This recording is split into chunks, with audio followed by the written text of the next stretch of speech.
साकेत विजेता के साथ उस रहस्यमयी मकान के सामने खड़ा था, जिसके आसपास दूर दूर तक आबादी के कोई चिन्ह नहीं थे। उसमें और प्रियदर्शिनी में इस बात पर सहमति बनी थी कि वह विजेता के साथ दामोदर के ठिकाने की पड़ताल करेगा, और इस बीच प्रियदर्शिनी अपने घर जाकर नौकर शंभू से सवाल जवाब करके ये जानने की कोशिश करेगी कि उसकी तलाश करने के पीछे दामोदर का उद्देश्य क्या है। ये तथ्य दोनों के संज्ञान में था कि दामोदर और शंभू एक दूसरे से मोबाइल के जरिए जुड़े हुए थे। ऐसे में दामोदर के आसानी से हाथ न लगने की स्थिति में उसके फ़ोन नंबर से उसके लोकेशन के बारे में इन्फॉर्मेशन निकली जा सकती थी। ये भी एक वजह थी जो प्रियदर्शिनी को शंभू को टटोलना जरूरी लगा था। हालांकि दामोदर का संपर्क सूत्र विजेता के पास भी होने की संभावना थी, लेकिन ऐसा नहीं था।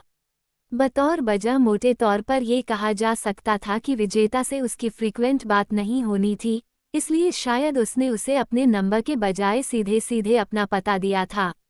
आर यू श्योर सिस्टर कि उस भगोड़े अपराधी से आपकी मुलाकात इसी मकान में हुई थी? साकेत ने मकान को अविश्वास भरे नेत्रों से देखते हुए पूछा, जिसकी दशा बता रही थी कि वहां वर्षों से किसी के पांव नहीं पड़े थे। उसके चारों ओर लंबी लंबी घासें उगाई थीं, दीवारों में दरारें पड़ चुकी थीं और जगह जगह से प्लास्टर भी उखड़ चुके थे। जंगली लताएं दीवार का सहारा लेकर छत तक पहुंच चुकी थीं। I am very sure. विजेता को भी नजर आ रहे दृश्य पर सहसा यकीन नहीं हुआ, लेकिन ये जगह ऐसी तो नहीं थी। कितने दिन पहले आप यहाँ आई थीं? उसी दिन जिस दिन एक्सीडेंटली नरेंद्र की मौत हुई थी। आई मीन 15 दिन पहले। मकान की ऐसी हालत तो 15 दिन में हुई नहीं लगती। ऐसा लग रहा है जैसे यहाँ दशकों से कोई रहता ना हो। कुछ देर तक मकान को देखते रहने के बाद साकेत फिर से विजेता से मुखातिब हुआ, एड्रेस तो सही है ना? विजेता ने सहमति में गर्दन हिलाई। ओके, साकेत ने गहरी सांस लेकर कंधे उचकाते हुए कहा, आइए अंदर चलते हैं। वह विजेता की प्रतिक्रिया जाने बगैर दरवाजे की ओर बढ़ गया। विजेता पहले हिचकिचाई, लेकिन फिर वह भी उसके पीछे हो ली।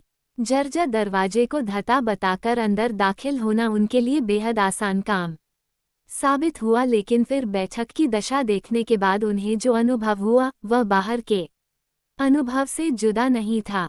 फर्श से लेकर सामान तक धूल से अटे हुए थे, सीलिंग से मकड़ी के जाले लटक रहे थे और घासों का जंगल पूरे बैठक में फैला हुआ था, या शायद पूरे मकान में।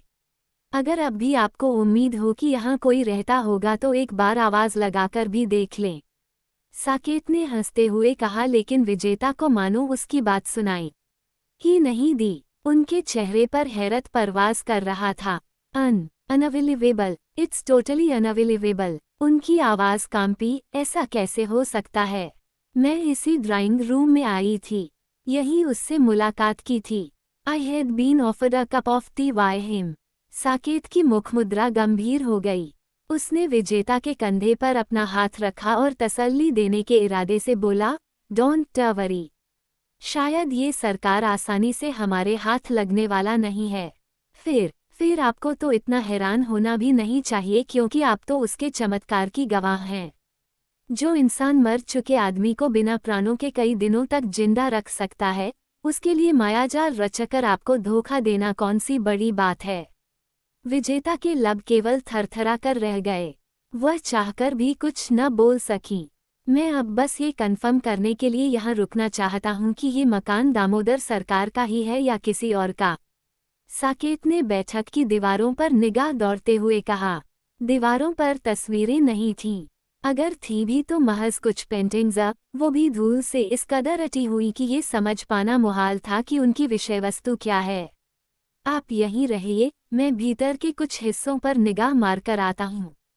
Be careful, I know. Saket ने विशेष अंदाज में पलकें झपकाकर विजेता को आश्वस्त किया और ड्राइंग हॉल के एक दरवाजे को पार करके उनकी निगाहों से ओझल हो गया। करीब 10 मिनट बाद जब वह दोबारा ड्राइंग हॉल में आया तो उसके हाथ में एक छोटी सी तस्वीर थी। ये मुझे खस्ताहाल बेडरूम के बेडसाइड टेबल पर मिली। अखबार में छपी फोटो को अगर मैं ठीक से पहचान पाया था तो शायद यही इंसान दामोदर सरकार है। साकेत ने उक्त तस्वीर को विजेता की ओर बढ़ाते हुए कहा। तस्वीर पर पड़ी धूल को वह रास्ते में ही झाड़ चुका था। यही है। विजेता ने तस्वीर में मौजूद जोड़े के पुरुष पर निगाह डालते हुए भावहीन स्वर में कहा, मानो उन्हें पहले से ही यकीन था कि ये घर सरकार का ही है। यानी कि जादूगा हाथ से निकल चुका है। साकेत ने कमर पर हाथ रखकर होंठ चबाते हुए और चारों ओर निगाह दौड़ाते हुए कहा, हमने जितनी आसानी से सोचा था उतनी आसानी से ये दामोदर हाथ नहीं लगने वाला है। लेट्स गो, देखते हैं प्रियदर्शिनी जी शंभू के जरिए क्या कुछ पता कर पाई हैं। दोनों मकान से बाहर आ गए। ठाकुर साहब के सामने बैठा वह इंसान काफी देर से खामोश था। उसकी आंखें यूं लाल थीं जैसे उनमें लहू के कतरे तैर रहे हों। उसके बदन पर काला कुर्ता और चेहरे पर नितांत अजनबी भाव थे। उसकी अपलक घूरती हुई निगाहों में कुछ ऐसा था जो ठाकुर साहब को भीतर तक भेद रहा था। वो करीब 10 मिनट से एक भी बार पलक नहीं झपकाया था और न ही अपने सामने मौजूद नाश्ते पर नजर डाली थी।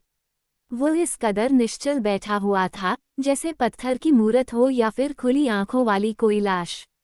शाम के 5 बज रहे थे, इसलिए अंधेरा फैलना शुरू हो चुका था, काफी हद तक फैल भी चुका था। अब कुछ लेते काहे नहीं दामोदर बाबू, ठाकुर साहब ने दबे हुए स्वर में कहा और कोई अन्य गतिविधि न सूझी तो उन्होंने नाश्ते की प्लेट ही कुछ इंच उसकी ओर खिसका दी। प्रतिक्रिया में दामोदर पूर्ववत निश्चल बैठा रहा। इस बार भी उसने कोई हरकत नहीं की। हम आपको पहले ही बता दिए हैं कि हम खुदाई का काम काहे नहीं पूरा करवा सके। हमारा नालायक छोकरा काम में अड़ंगा डाल दिया। जाके चौकी पर रपट लिखवा दिया कि ऐतिहासिक जगह पर अवैध खुदाई हो रही है। तो चौकी पर हमारी इतनी साख है कि हमारे सुपुत्र का कागज बैरंग लिफाफ के जैसन हमारे पास लौट आया, ना ही तो मामला आगे जाता तो ना तो हम कुछ कर पाते ना ही आप। मामला ठंडा करने के लिए हमें काम रोकना पड़ा। अब जब वो ससुरा यहाँ नहीं है तो हम काम फिर से शुरू करेंगे ना, आप काहे चिंता करते हैं। इस बार दामोदर ने हरकत की। उसने आंखें बंद करके एक गहरी सांस ली और ठाकुर साहब को ये इल्म कराया कि वह जिंदा है, न कि कोई जिंदा लाश। हम मजदूर बढ़ा देंगे। दामोदर की उपर्युक्त हरकत पर ठाकुर साहब की जान में जान आई, वरना बुत की मानिंद बैठकर उन्हें अपलक घूरते हुए वह कोई आसिब नजर आ रहा था। ठाकुर साहब ने उत्साहित लहजे में आगे कहा, हम 1-2 दिन में ही परिणाम देंगे। और अगर नहीं दिए तो? दामोदर ने खरखराते स्वर में पूछा। उसके चेहरे पर काबिज सख्ती बढ़ गई और इसी के साथ आंखों की सुर्खी भी। हम दामोदर के लहजे में निहित चेतावनी सुनकर ठाकुर साहब को अपना हलक शुष्क होता महसूस होने लगा। नतीजतन वे अपनी हकलाहट को चाहकर भी नहीं रोक पाए। हमारी नाराजगी झेल पाओगे? दामोदर के लहजे में भयावहता और बढ़ गई। जी। ठाकुर साहब के लब थरथराए। अगर 1-2 दिन में परिणाम नहीं दे पाए तो क्या हमारी नाराजगी झेल पाओगे? नाराजगी कौन झेलना चाहेगा? ठाकुर साहब ने जबरदस्ती हंसने की कोशिश की। तुम्हारे जैसे बेवकूफ, दामोदर ने उन्हें खा जाने वाली नजरों से घूरते हुए कहा, जो अपना वादा पूरा नहीं करते हैं। हम परसों आएंगे, या तो नतीजे देना या फिर हमारी नाराजगी झेलने के लिए तैयार रहना। दामोदर उठा, मुड़ा और हवा के झोंके की मानिंद हवेली के परकोटे से बाहर निकल गया। उसके जाने के बाद ठाकुर साहब ने स्वेटर के आस्तीन से चेहरे का पसीना पोंछा और सोफे की पुश्त से सिर टिकाकर लंबी लंबी सांसें लेने लगे। ऐसा इंसान कभी नहीं देखा जो ससुरा केवल घूरकर आदमी की जान निकाल दे।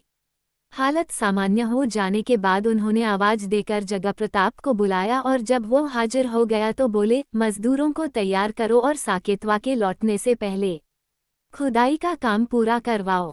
बंगाली बाबू आए थे, धमकी देकर गए हैं। हमारे सामने धमकी दिए होते बिना हाथ साफ किए जाने नहीं दिए होते। जगप्रताप का लहू उबाल खा गया। ज्यादा मर्दानगी न झाड़ो, जाओ मजदूरों को तैयार करो।